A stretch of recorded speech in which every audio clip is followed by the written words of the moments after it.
Czarna skrzynka samolotu, który się rozwalił. The black box of the crashed plane. Ja to nasz. Shit, that's our plane.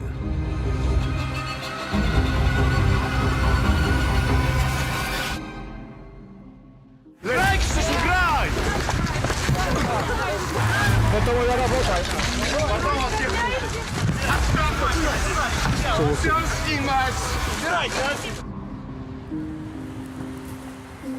Kiedy w Smoleńsku While these dramatic events unfolded in Smolensk, the employees of the operational center of the Ministry of Foreign Affairs were trying to gain any information on what had actually happened in Russia. w Rosji. Tak, słucham. Yes, please. Good morning, Ambassador. It's the Foreign Ministry Operational Center. Do we know anything more at this moment? I'm standing here right now. The plane is completely destroyed. We're standing 150 meters away, and there's no sign of life. They've put the fire out that covered the parts in the front, and that's it. The firefighters have surrounded the place. To jest wszystko. Otoczone to jest już przez straż pożarną. Is it certain that this is the plane? There's no doubt that it's the plane. Of course it is. Have you talked to the minister, sir? I haven't yet. Dobrze, proszę bardzo zaczekać moment. Wait a minute, please. I will try to put you through. Nie róbcie nic, panowie. No, it's not working. Try to connect it, please. Ja podsumuję dobrze, że... I'm going to sum it up to check if I will be able to repeat it. You gentlemen are 150 meters away from the plane. The fires have been put out. There's no sign of life. The plane is completely destroyed. Are you certain? Could you see the plane crashing? We only heard it flying low above the airport. Then we saw cars moving in that direction. Excuse me, sir, the minister is calling. All right. Operational center here. Sikorski. Yes, minister, sir. Any new information? I'm putting you through to my colleague. He's on the phone with the ambassador. The ambassador is on the other line. Should I forward the call? Of course. To już rozłączamy się i za chwilę dzwonię. Then we connect and I'll call you in a few moments. Hello? Operational Center. I have the passengers list who were on the plane, Minister. How should I deliver it to you? Via email. Could you tell me who else was on the plane? Kaczynski. The president's wife, of course. Kaczorowski, Richard. The passengers list is very long, so reading out all the names, it's hard to pick the important ones. There's 89 names. Of course. Send it to my email, please. We have some problems at the ministry right now, though. We have no power and the repair works are in progress. But the emails are not working. It's the effect of the bad weather. Fax? The fax is working, so I can send it to the given number. Fine. Just give me a moment. I will call you back when I switch the fax on. Excuse me, I wanted to ask if you have talked to the Prime Minister. The Prime Minister and the Speaker of the Sejm already know. I personally spoke with Jarosław Kaczynski. Awarie serwerów pocztowych nie były jedynymi awariami tego dnia. That day there were more problems than just with the email servers. For a few days this building struggled with a power surge that cut the power of not only the email network but also the lifts. Również na przykład windy. W tych samych dniach od 9 do 15 On the same days, from the 9th to the 15th of April, at the military part of Okęcie Airport, the entrance control system was out of service. The system didn't collect information on people entering and leaving the airport. A kto wychodzi z lotniska Okęcie? Tu cytat. Nie były rejestrowane wejścia i wyjścia. There was no register of who entered and left through the gates with electronic readers. No log of used passes was recorded in the system. Użytych przepustek. The mysterious system outages were hardly the only puzzles of these days. Zagadkami tych dni.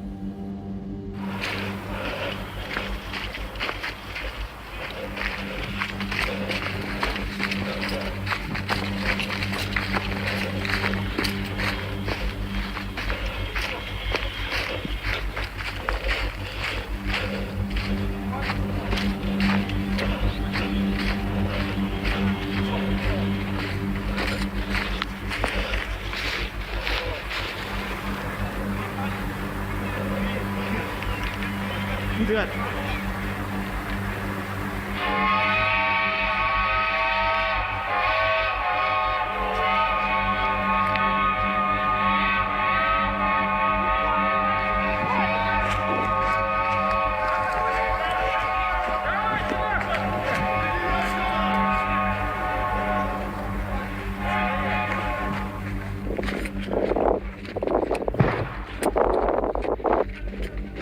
Нихуя себе!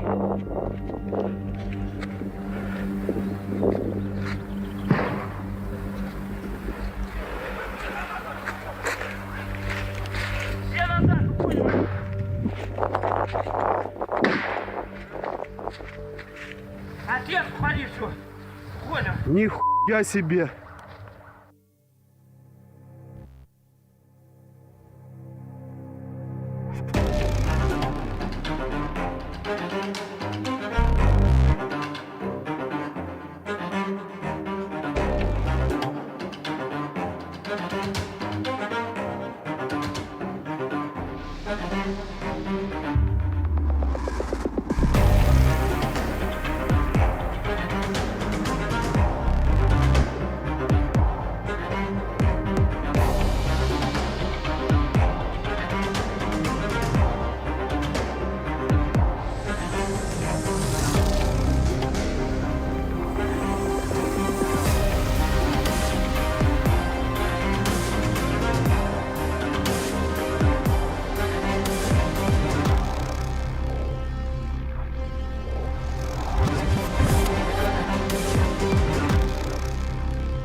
Do Smoleńska prezydent Lech Kaczynski, flying to Smolensk, took off from the military part of Rachoń Airport.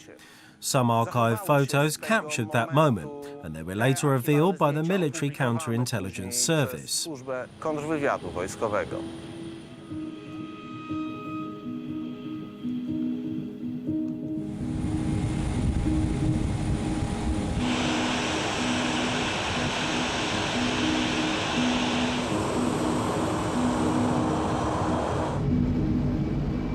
Tego dnia na antenach That day, on Polish TV channels, special programs about the 70th anniversary of the Katyn massacre were being broadcast. Poland lived on the different ceremonies that were supposed to start before midday. However, plans were disrupted by the news, which were unbelievable at first. które na początku trudno było uwierzyć. Dostałem przed chwilą informację, złą informację, jeśli tak mogę powiedzieć, ze Smoleńska. Prezydencki samolot... I've just been informed about some news, some bad news, if I may say so, from Smolensk. The president's plane crashed there, according to the foreign ministry. In a second, we will try to speak with our reporter, Wojciech Cegielski, who was on the plane. We have no information on how serious the landing or even the crash was. We cannot say much more about it right now. The president was supposed to arrive at the Katyn cemetery at 9:20 with his wife and a representative of the Russian Federation. The details of this subject are currently very tense. It's hard to say what exactly happened there. Szczegóły tej sprawy są bardzo lakoniczne. Trudno powiedzieć w tej chwili dokładnie, co tam się stało. There's no clear information. At this moment, two rumours have reached the cemetery. According to the first one, the plane had caught a couple of trees during the landing, but it landed safely and no one was hurt. According to the second, unconfirmed one, which I've heard, some witnesses said the plane had looked like a ball of fire. Is the information true? How credible are they? I'm not able to evaluate right now. Czy to są prawdziwe informacje? Jak bardzo wiarygodne? Trudno mi w tej chwili cokolwiek powiedzieć i ocenić.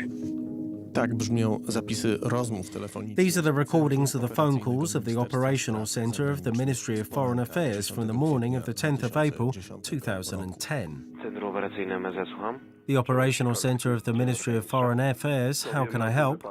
Hello, Sikorski. Good afternoon, Minister.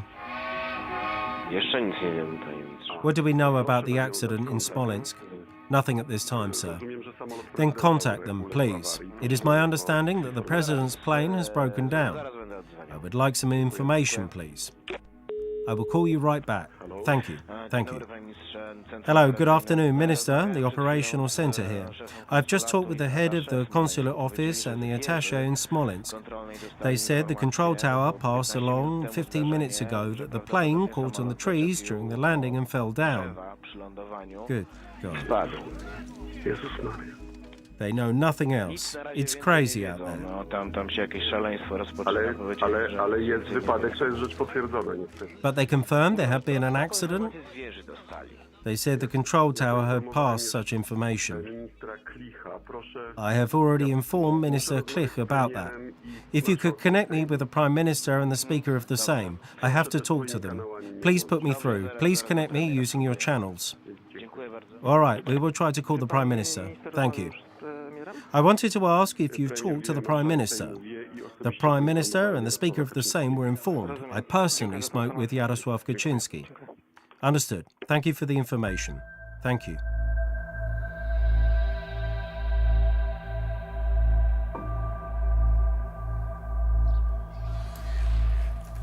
Pierwsze informacje. The first source of information about the alleged course of the events were Russians.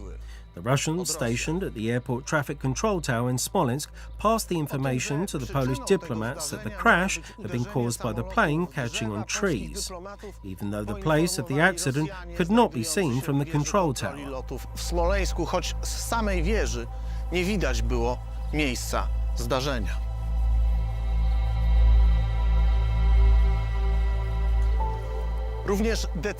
The decisions about the handling of the matter from the formal and legal perspective were also taken in Moscow and at the highest level. I to z najwyższego szczebla.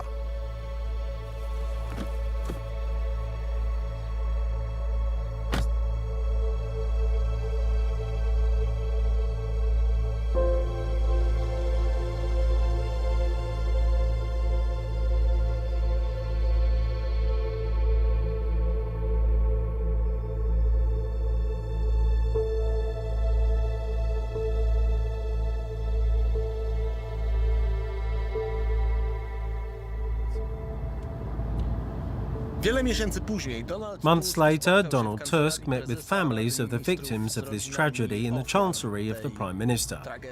Here's what the Polish Prime Minister said about how he had found out what happened on the 10th of April. I received a phone call from Minister Sikorski. It was Saturday. I was at home in 3 cities, and the minister called. I received information during a phone call, actually 3 phone calls on a short time, that there was a plane crash. No details, no information that any tragedy had occurred. According to the same source, the Prime Minister of the Russian Federation, Vladimir Putin, called Donald Tusk when he was on his way from Sopot to Warsaw. The first phone call from Prime Minister Putin took place in the car on the way to Warsaw. It was short and no statements of organisational or legal nature were expressed. Let's assume, by not relying on the goodwill too much, that everyone was in shock. Regardless of what ties people had with those who died, the situation and information was absolutely shocking to everyone. In the questions appeared a doubt concerning the effects of my first talk with President Medvedev, because the 2 calls occurred one after another. Both during the talk with Putin and with Medvedev, it was stated that we will carry out the investigation together.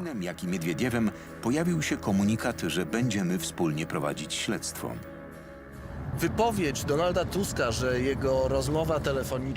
declaration of Donald Tusk that his phone call with Vladimir Putin and with Dmitry Medvedev was just a matter of courtesy and included no legal statements is controversial, because between 9:30 and 11, Poland agreed to investigate the Smolensk plane crash under the Chicago Convention, or Attachment 13 to the International Convention on the Investigation of Civil Aviation Accidents, to be exact. In the email sent at 12:21 that day by the Ministry of Infrastructure, we read about the following course of the talk between the Russian and Minister of Transport and his Polish counterpart, the Minister of Infrastructure, Cezary Grabarczyk. During that talk, Minister Levitin extended his condolences and declared his readiness to help a potential Polish delegation of the committee that would arrive at Smolensk. The Ministry of Infrastructure summoned Edmund Klich, chairperson of the State Commission on Aircraft Accidents Investigation, in order to discuss the matter of the plane crash and the potential involvement of the Commission in the investigation of its causes. Edmund Klich, a retired colonel and then chairman of the State Commission on Aircraft Accidents Investigation, describes that morning and his talk with Cezary Grabarczyk as follows. I arrived from Dęblin by car. I instantly reported to Minister Grabarczyk. I presented the legal issue that appeared. I handed him Attachment 13 to the Convention on International Civil Aviation, the so-called Chicago Convention, and said that there was a legal problem because, at that time, at least to my knowledge, no definite arrangements between the Russian Federation and Poland had been set. The problem concerned the fact that the plane was part of the state aviation and was entered into the register of the national aircrafts. And Attachment 13 to the Convention does not cover the procedures of such aircrafts under the international law. Państwowych statków powietrznych, a załącznik 13 do konwencji nie obejmuje procedowania tego typu statków. Zgodnie z prawem Mr. Alexei Morozov called and informed me about the crash, asking about the procedures we should follow when investigating it. I told him, I don't know. He could ask, could it be Attachment 13? I repeated, I don't know. Attachment 13 defines strictly set rights and, in principle, the investigation should be carried out by the country the accident occurred in, while the registration country, the country using the plane, appoints only an accredited representative. Państwo użytkownika wystawia tylko akredytowanego przedstawiciela.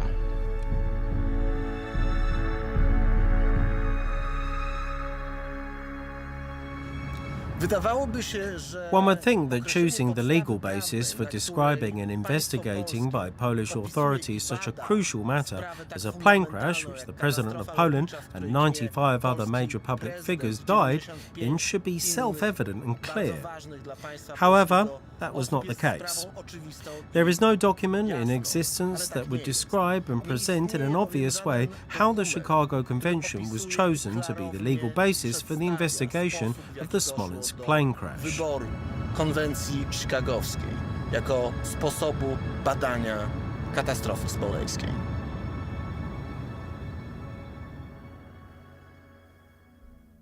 Na przestrzeni lat w polskich instytucjach, w tym w Kancelarii Prezesa Rady Ministrów, powstawały dokumenty porządkujące informacje na temat spotkań. Over the course of years at the Polish institutions, including the Chancellery of the Prime Minister, different documents were prepared that organised the information about the meetings and phone calls between Poland and Russia concerning April the 10th, 2010.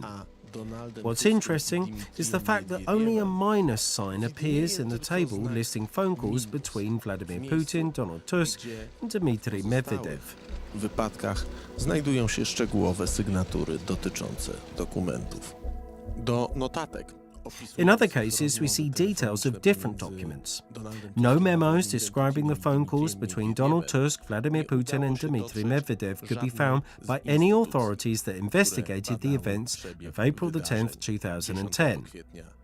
That day, at 1:40 p.m., a meeting of the government was called. Tego dnia na godzinę 13:40 zwołane zostało posiedzenie rządu.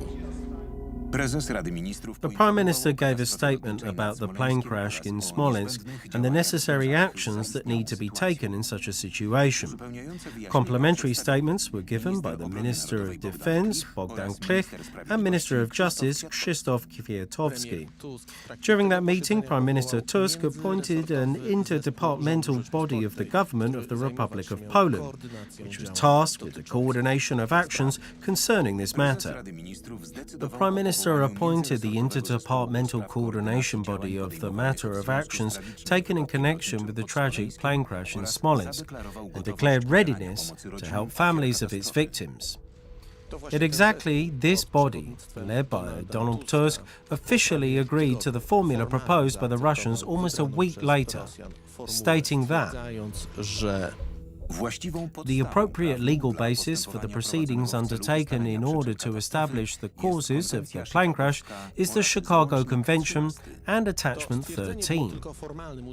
His statement was only an official justification of the actions undertaken sooner, without making any decisions.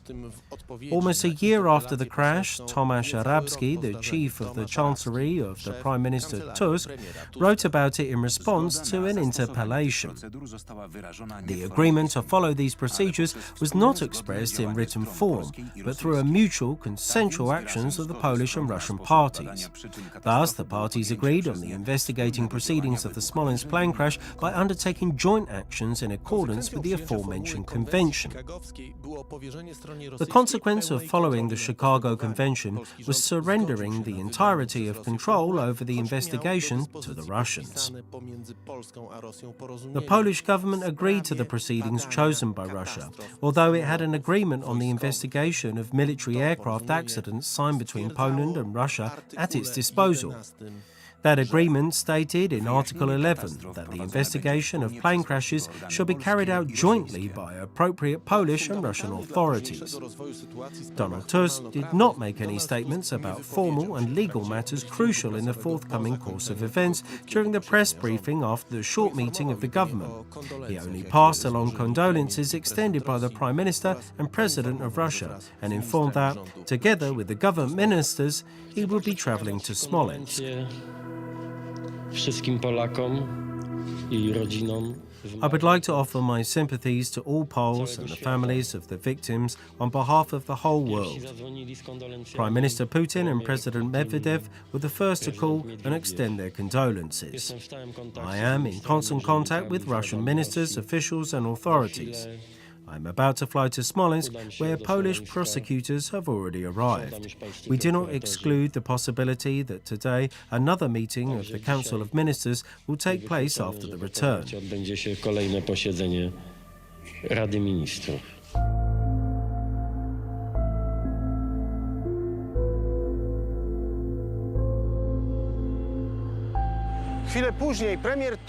A moment later, Prime Minister Tusk flew to Russia. However, he did not land at Smolensk North Airport, but at Vitebska. He also opted against flying on any aircraft belonging to the 36th Regiment, choosing instead a civil lot plane. In Smolensk, Prime Minister Tusk met once again with Vladimir Putin.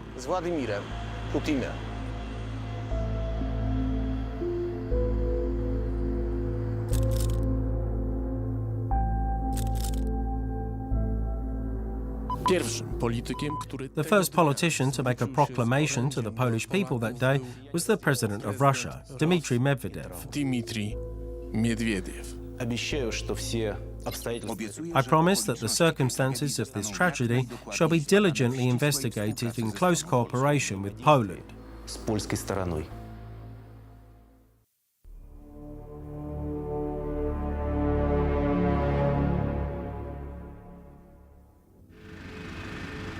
To właśnie w tym momencie Władimir Putin I inni najwyżsi przedstawiciele Rosji. It is exactly at this moment when Vladimir Putin and other high-ranking representatives of the Russian government and intelligence service for the first time presented to the gathered members of Tusk's government the official but false Russian version of the course of events. According to that version, it was the Polish pilots that were accountable for the Russian actions that resulted in the death of 96 Polish citizens, including the President of the Republic of Poland. Donald Tusk adopted such a perspective as his own. Przyjął jako własne. To jest linia dziesiątki, trajektoria. Here's the line of the 10th, the trajectory on the right.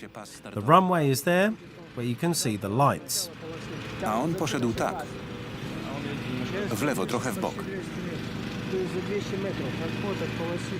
It flew like that, a little bit on the left. It's almost 200 meters to the left of the runway.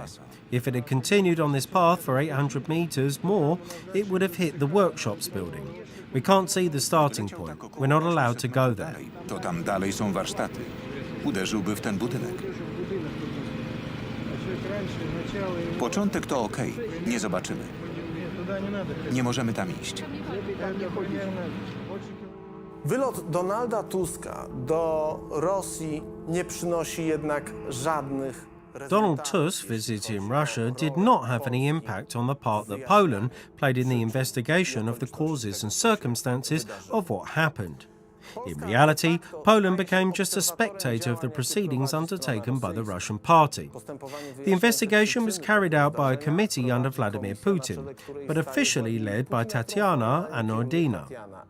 The prosecutor's investigation is also carried out by the Russian prosecutor's office. Polish authorities undertake their own actions approximately at the same time. They have to operate without access to direct evidence. Które pozbawione są dostępu do bezpośrednich dowodów.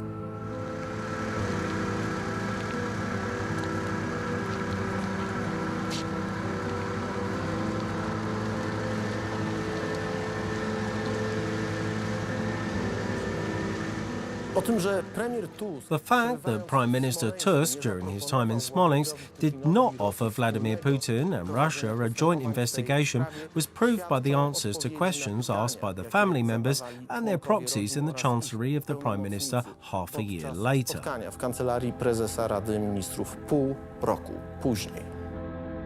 Nie wykorzystywaliśmy. We did not use the agreement in the case of the Smolensk plane crash because of reasons I had tried to explain with better or worse results.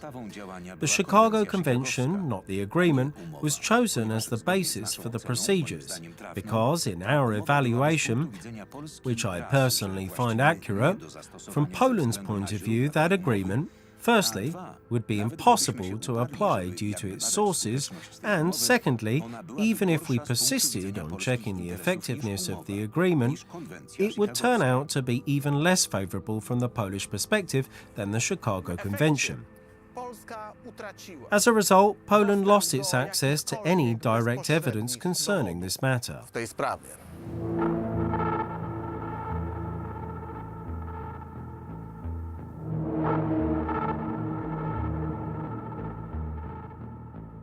Czy istniały jakieś narzędzia? Would you say that there were some tools available at that time which could prevent such a situation occurring?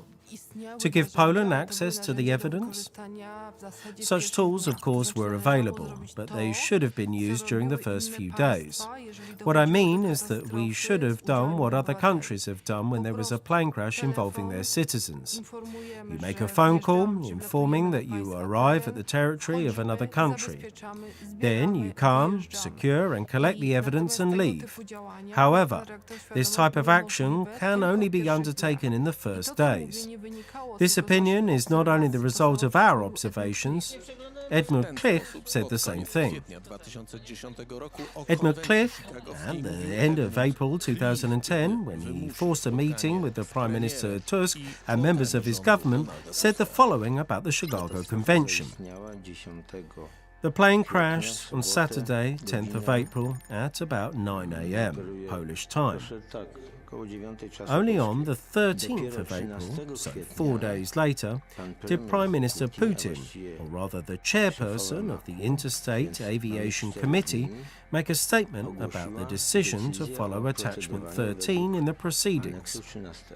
4 full days.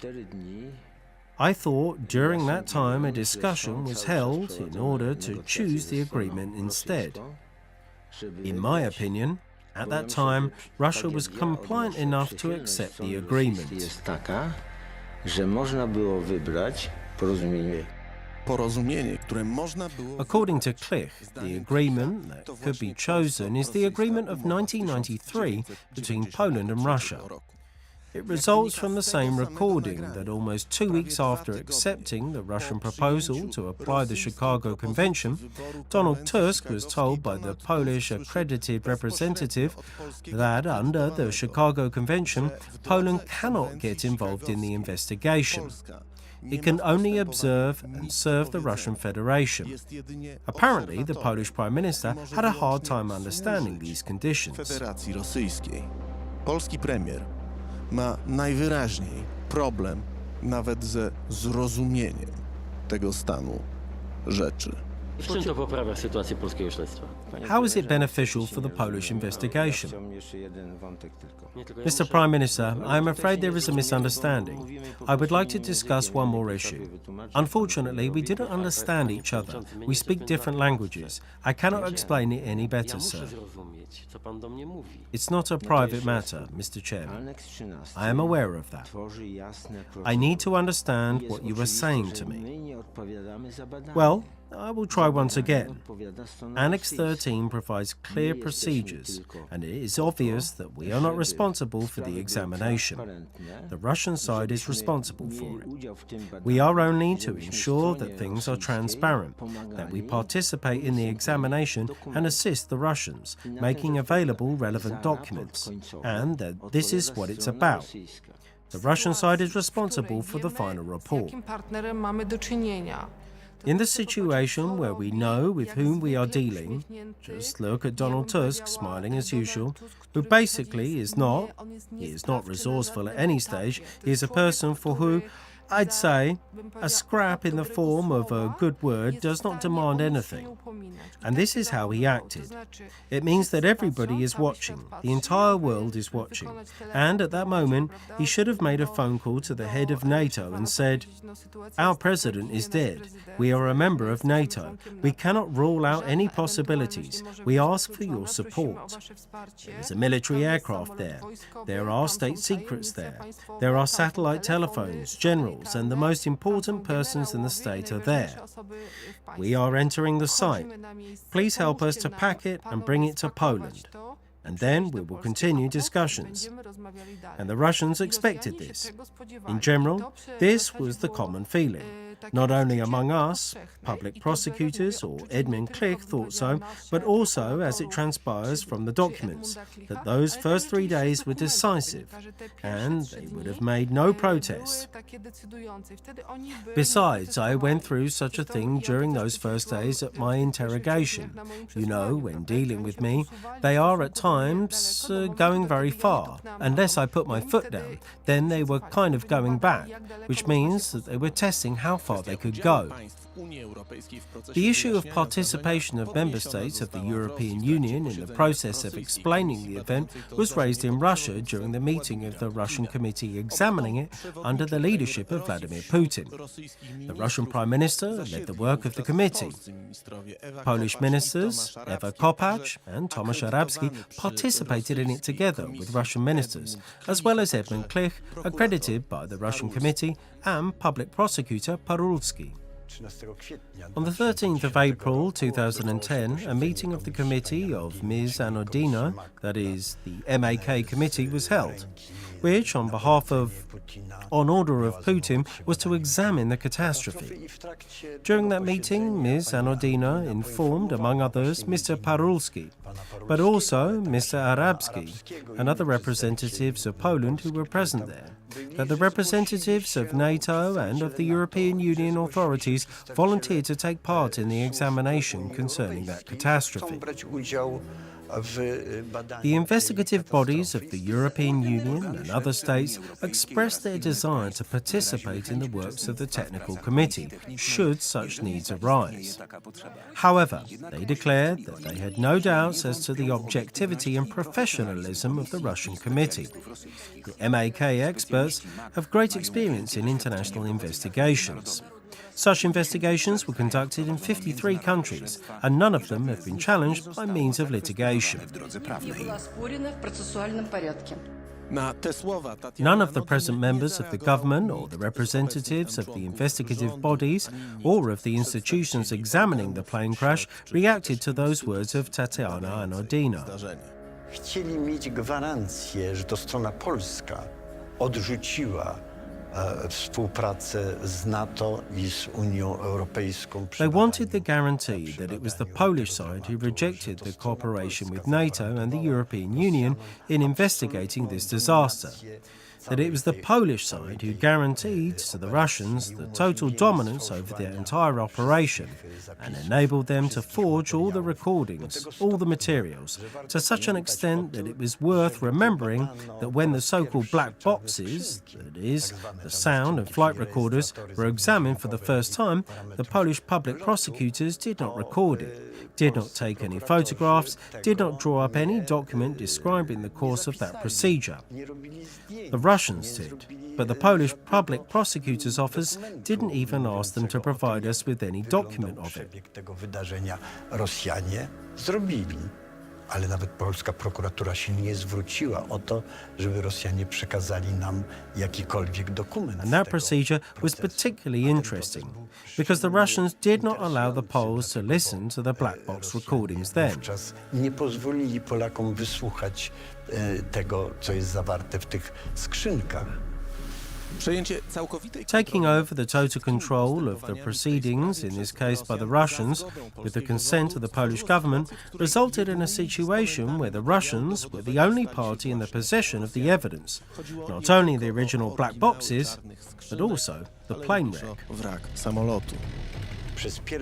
During the first year after the plane crash, the Russians, month or so, tell Minister Sikorski or other governmental officials that of course they were going to hand over the wreck immediately. Pursuant to the Chicago Convention, once the report had been published, one is obliged to deliver all the evidence to the state which is the owner of the aircraft that crashed. Wszystkich materiałów dowodowych temu państwu, które jest właścicielem samolotu, który uległ katastrofie. I Rosjanie właśnie deklarują, przez pierwszy rok deklarują, że tak, natychmiast wam oddamy. For a year, the Russians declared that they would do so immediately. But after 2 years, then they say, certainly not, basing on the agreement which concluded in May 2010. Under this agreement, the Polish side, represented by the then Deputy Minister of Foreign Affairs and the head of Aviation Accidents Investigation Committee, signed their consent that the black boxes, the flight recording devices, which are the most important pieces of evidence, will be released when Mr. Putin decides so. Czarne skrzynki, czyli że najważniejszy dowód, jakim są rejestratory, będą oddane wtedy, kiedy zdecyduje o tym pan Putin. MAK jako organ prowadzący... MAK, as the authority conducting the technical examination, secures the storage of the original flight recorder recordings, sealed by both parties in order to prevent any unilateral access to them. The original flight recorder recordings may be provided to Poland under a decision of a relevant authority of the Russian Federation after the investigation or court proceedings is completed. As we understand it, the Polish side is willing to sign a relevant memorandum setting out all the terms and conditions of such evidence handing over. According to the Chicago Convention and the annexes to it, including the obligation to keep secret all the conversations of the crew in the cockpit with the ground control and other persons. I have brought with me a copy of the contents of the so-called black boxes. I have the electronic recording. This version, of course, requires processing because it is so-called raw recording, containing a lot of noise, from which one must extract meaningful words. I was also provided with a copy held by the Russian committee, led by Ms. Tatiana Anodina, which copy may serve as comparative material for us and will most certainly be used. Komisji nadzorowanej przez panią Tatianę Anodinę, która jest materiałem porównawczym dla nas. Na pewno będzie wykorzystany. Signing the agreement which deprives Poland of access to evidence in this case is the result of a confusing game of the Russian Federation to which Poland succumbs. 2 weeks earlier, the Polish Prime Minister Donald Tusk talks on the phone with the Russian Prime Minister Vladimir Putin. During their conversation, they conclude that until the 1st of June, the parties should determine the rules according to which Poland would receive from Russia, quote, source materials. It is exactly under those rules, in return for the access to the source materials, that Poland agreed that Russia would decide how long it would keep the evidence in this case. Będzie decydować o tym, jak długo przetrzymuje dowody w tej sprawie.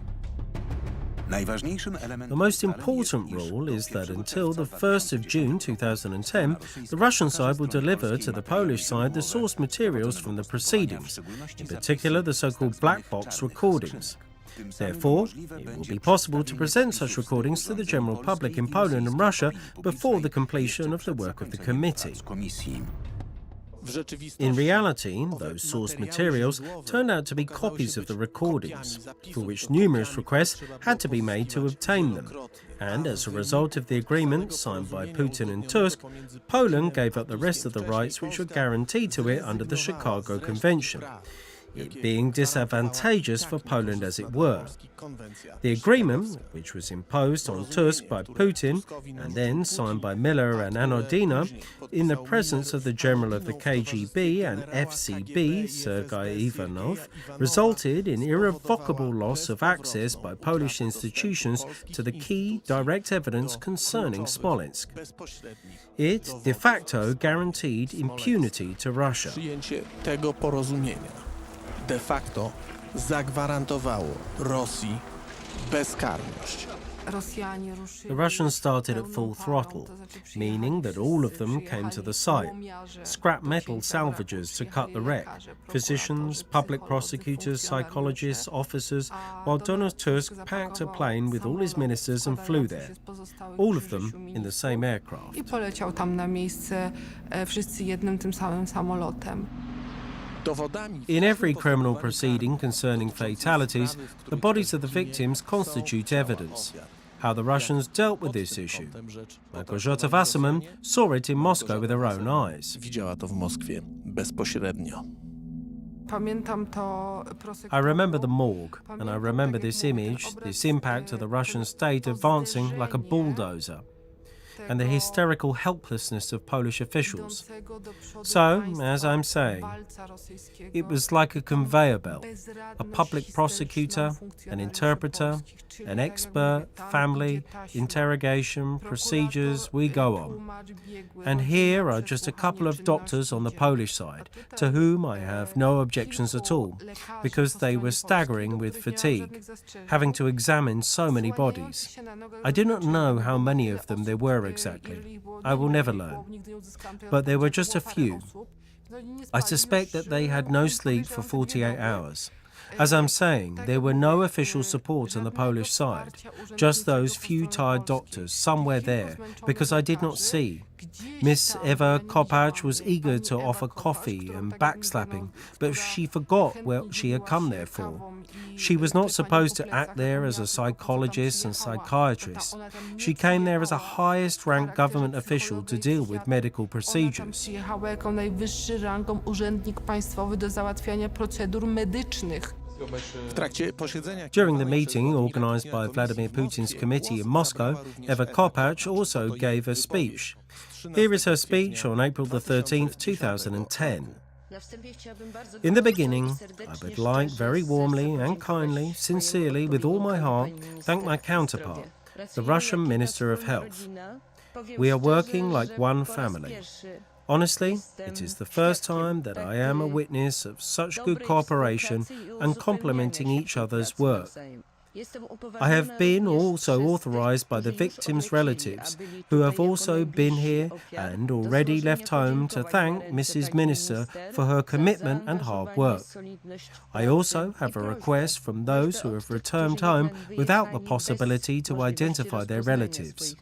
We are asking you for more, namely very hard work of geneticists. We would also like very much, when presenting a report to the Polish people, to be able to say with clear conscience, we have done everything. We have managed to identify all the bodies. Once more, I thank you very much. Jeszcze raz gorąco dziękuję.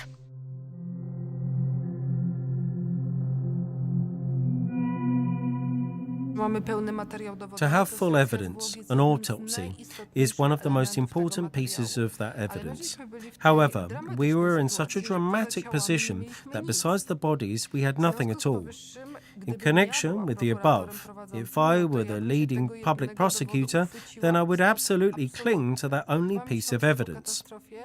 2 months after the catastrophe, my confidence in the Russian evidence dropped down to zero, and not only mine, but all the people who were dealing with them. A nawet gdyby ktoś był bardzo, bym powiedziała, naiwny, tak jak... And even if someone is very naive as the government of Donald Tusk and Ewa Kopacz, there still existed the legal obligation under the Code of Criminal Procedure, which stipulates the duty to examine the evidence independently. I asked the doctor who performed a surgery on my father, unfortunately already late Professor Herman, and he came with me to Warsaw. There he was shown this document and provided his opinion on it. He read it out to them point by point. I'm not going to go into details like the colour of the eyes, height, gender and so on, but he remembered he also had medical documentation. I provided it earlier to the public prosecutor's office as well, so I acted fully professionally. So there was no pancreas, only a stub is left. This is not what is stated. Here it is described in centimetres. How many and what? So it was obvious that we were dealing with a document which provides untrue information and, consequently, does not state the true cause of death, thus hampering the proceeding.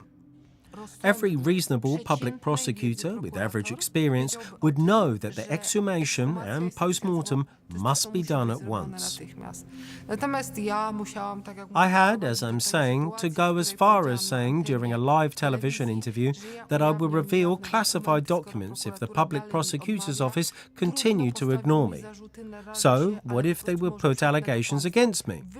I would be putting myself at risk, but maybe I would end this lie. I left the TV studio after the programme and answered my phone, which was ringing. They were inviting me to the public prosecutor's office. Just imagine how I had to strive to get the first post-mortem of a crash victim in Poland be made.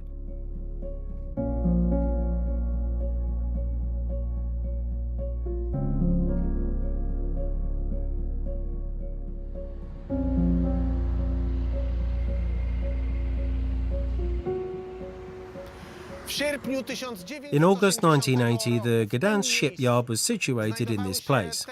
150 metres beside me, there is Division W4, where Lech Wałęsa, formerly a secret collaborator of the secret police with the pseudonym Bolek, worked.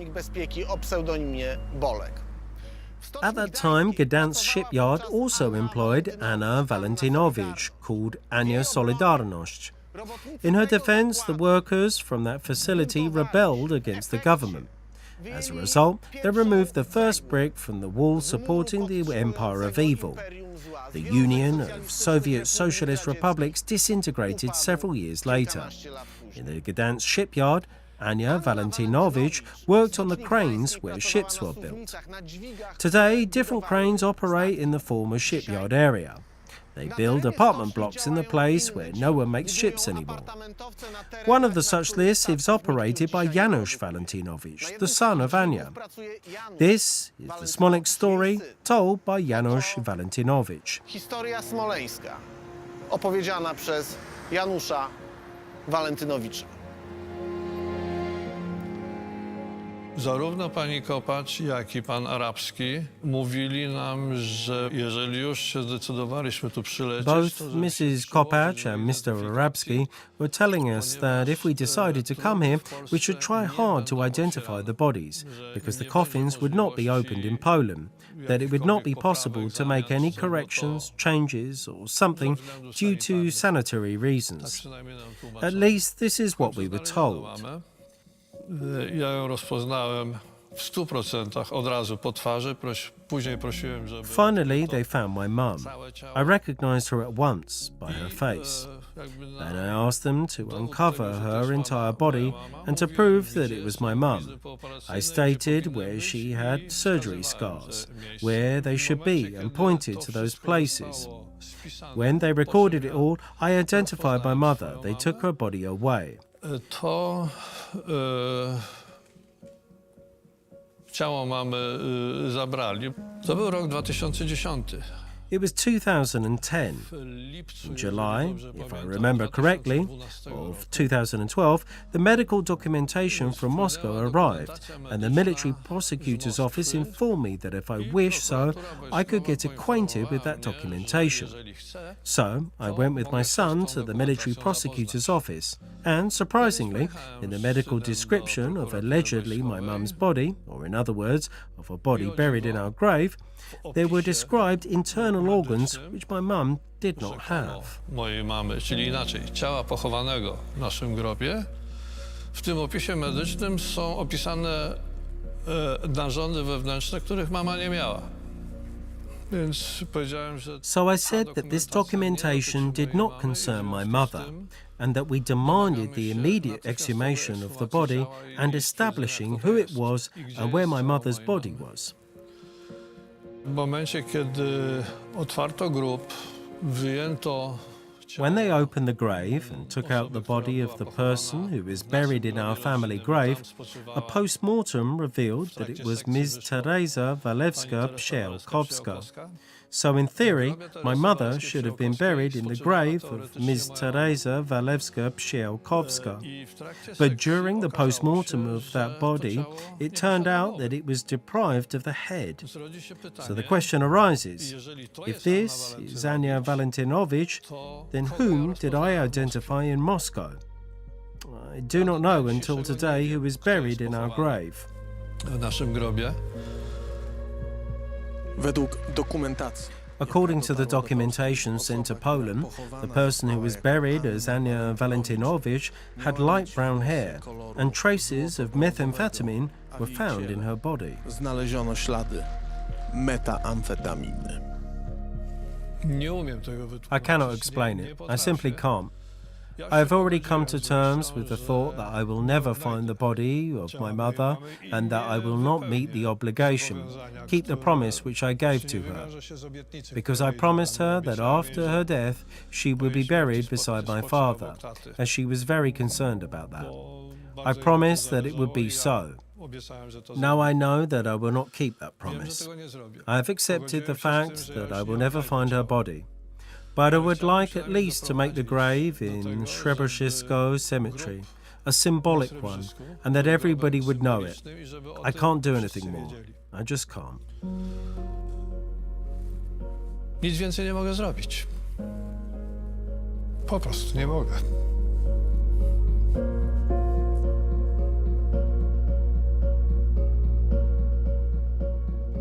Z ujawnionych materiałów KGB, jaczejki KGB-owskiej ulokowanej w konsulacie. From the disclosed materials of the KGB's political unit located in the Soviet consulate in Gdansk on Batarego Street, it transpires that as early as during the August strike of 1980, the KGB radar, the Soviet radar, which was to monitor the situation during the strike, and various, we may say, liaisons in the Interfactory Strike Committee, was, among others, particularly focused on Ania Valentinowicz, due to the fact, which did not go unnoticed by the Soviets, that Ania Valentinowicz entered that room.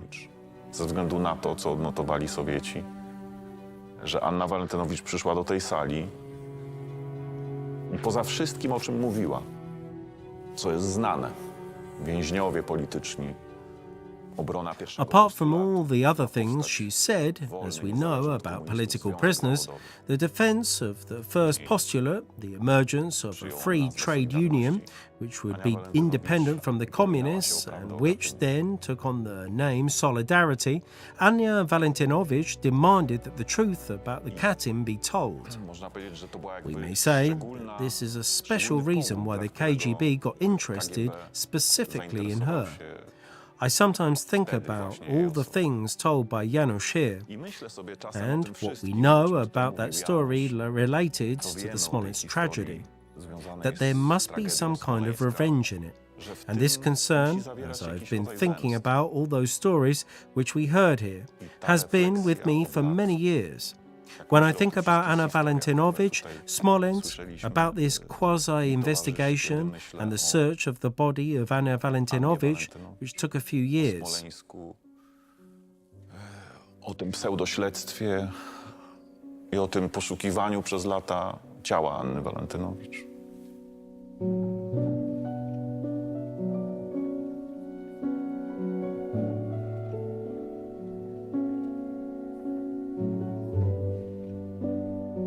Podobnych przypadków było dużo więcej. W czerwcu roku 2017 There were many more cases like that. In June 2017, the deputy of Chief Public Prosecutor, Marek Pasionek, informed the public about them. The military prosecutor's office conducted 9 exhumations, which revealed that 6 bodies had been replaced with different ones. In the grave of Natalia Januszko, the youngest victim, parts of the body of 5 other persons were found. The coffin of General Bronislaw Kwiatowski contains 14 fragments of the bodies of 7 different people. The coffin of Archbishop Miron Chodakowski contained half of his body. In the coffin of President Lech Kaczynski, fragments of the bodies of 2 other persons were found. Concerning Poland's aspirations to be a serious NATO member, indeed, such a treatment of our late president, well, if you forgive me, I will leave it without comment. Please draw your own conclusions. Pamięci prezydenta to ja pozwolicie państwo już pozostawię bez komentarza. Wnioski proszę sobie samemu wyciągnąć.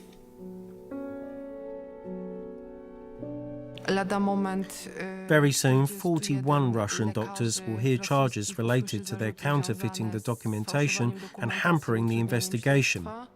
It will then translate to the persons who were involved in this proceeding in Poland. If we are dealing with over 40 individuals who forged documents in a case of such fundamental importance, and those individuals act on the instruction of the Russian Federation because it was not their private job, then we are facing. It is hard to assume that we are facing the situation where all of them did so driven by his or her own private reasons. It means that there existed some pattern of behavior. Pierwsze, rodzi to uzasadnione podejrzenie, że w podobny sposób potraktowano cały... First, it leads to a justified suspicion that all of the other evidence was dealt with in a similar way.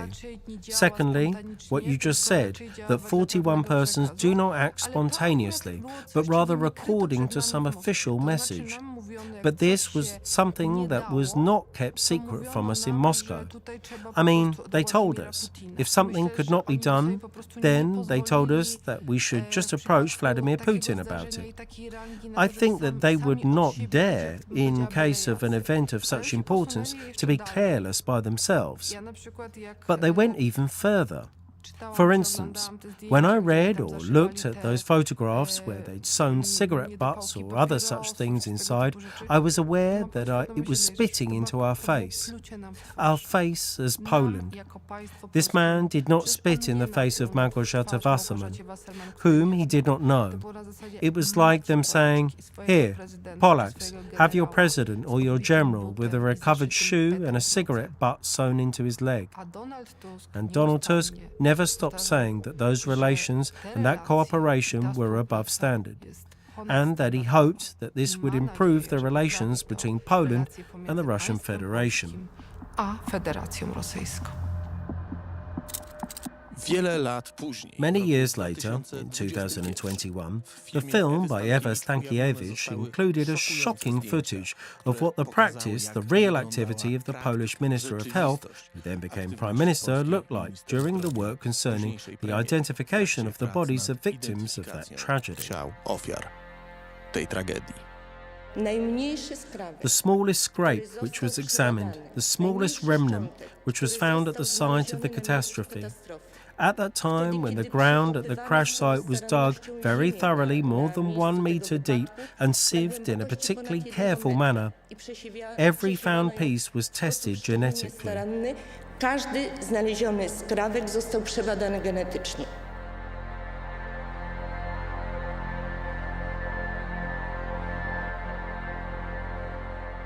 Mniej więcej w tym czasie More or less at the same time, not only the instances of desecration of the bodies of the crash victims come to light. Not only news about making phone calls from the mobile phone of President Kaczynski, but the theft and use of credit cards of one of the victims. When it turned out that the credit cards were stolen by another Russian unit than it was supposed to in the beginning, the spokesman of the Polish government, Paweł Grasz, from the office of Prime Minister, apologized in Russian to the members of the OMON, the anti-terrorist police unit of the Smolensk district, as follows.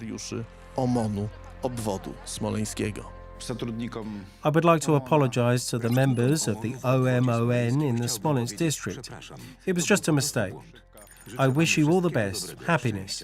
Thank you for what you did during the tragedy at the Smolensk airport.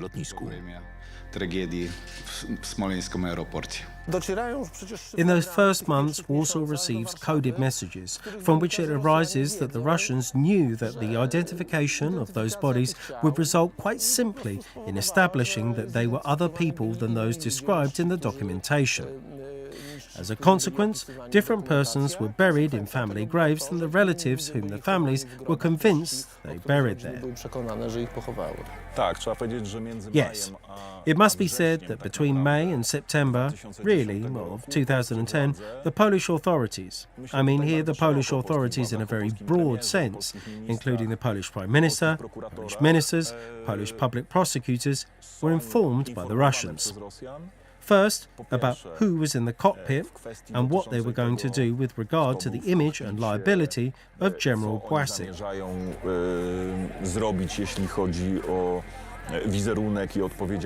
You mean the Russians? I mean the Russians, yes. And then, unfortunately, even those drastic events concerning the replacement of these bodies.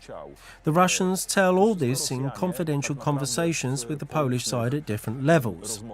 Many diplomatic notes and notes from such conversations with the Russians on this subject have been made. The encrypted message of the 7th of May 2010 from Moscow to Radosław Sikorski and Tomasz Arabski concerning the meeting of Jerzy Miller with Tatiana Anadina containing her lie about the presence of General Błaszczyk in the cockpit reads as follows. Tatiana Anadina thanked for the participation of the Polish experts in the work of the technical committee, giving high praise to their professionalism. She asked for assistance in the identification of third persons who during the flight were in the cockpit, at the same time informing that it had been established on the basis of the flight recorder recordings that the door to the cockpit was opened. Apart from the flight crew, Air Force Commander General Błaszczyk was also present in the cockpit. The memo from the meeting of Prime Minister Tusk with the special envoy of Vladimir Putin, Igor Levyatin, held on the 15th of May 2010. The committee of Tatiana Anadina will publish a press release and give recommendations as a public document. Such recommendations will concern the organisation of the flight, flight crew qualifications, preparing the aircraft, the airport and the flight itself.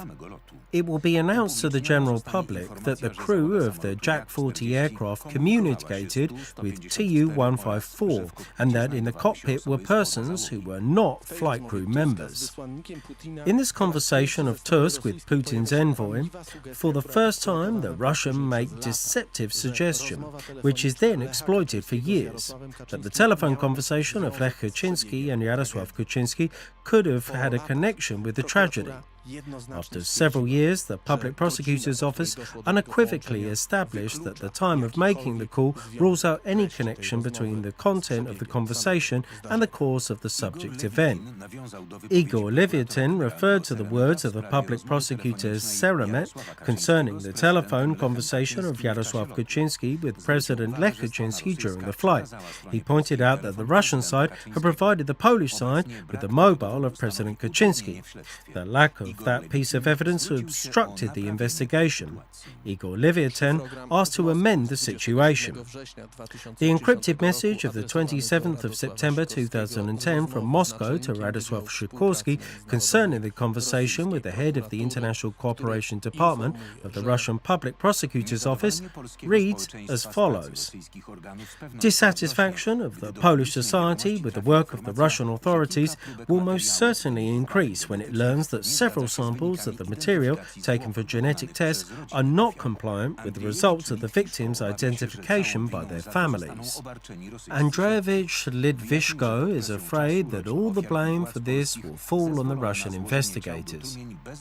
He explained that under the pressure of time, the families of the victims, and the Polish authorities, it was permitted to put the bodies to coffins without waiting for the DNA test results, because some of the results came only after many weeks.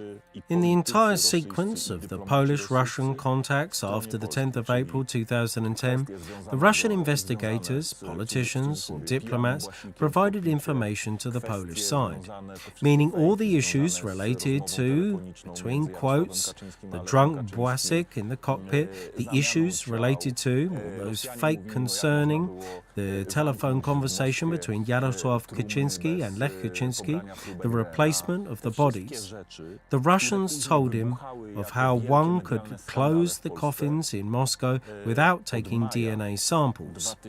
All those things, which then exploded as great media scandals in Poland since May 2010, were provided bit by the Russians to the Polish side.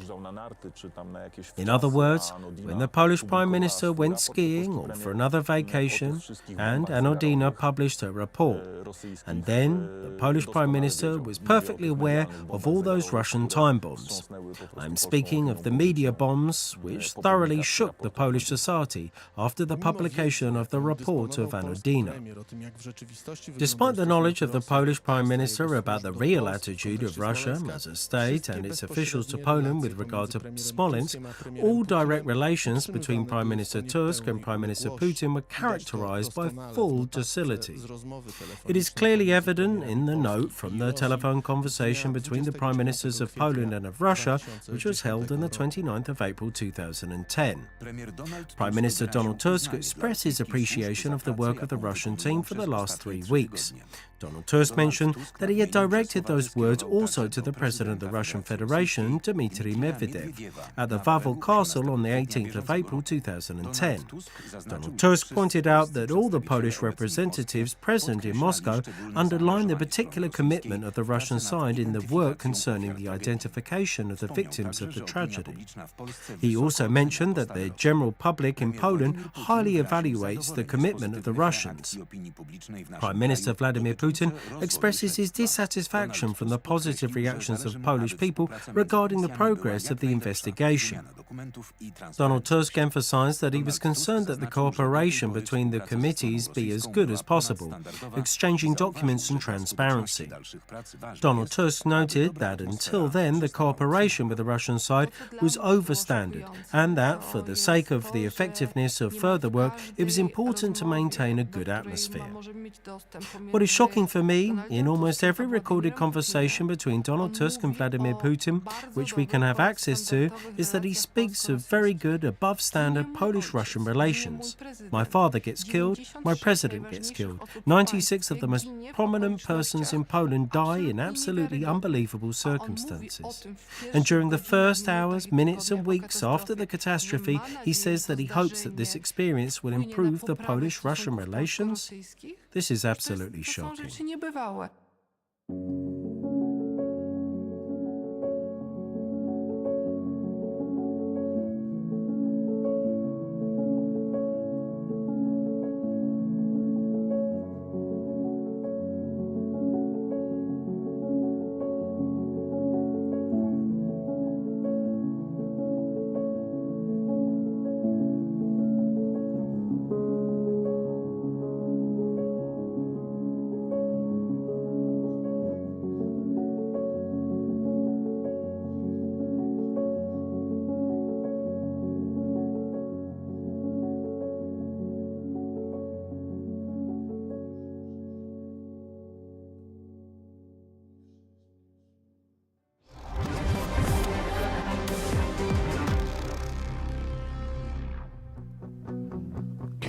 Jesteś blisko wszystkich naszych myśli, staje się realne to, co nam się przyśni i wszystkie słowa wypowiedziane jesteś naszym wrogiem albo naszym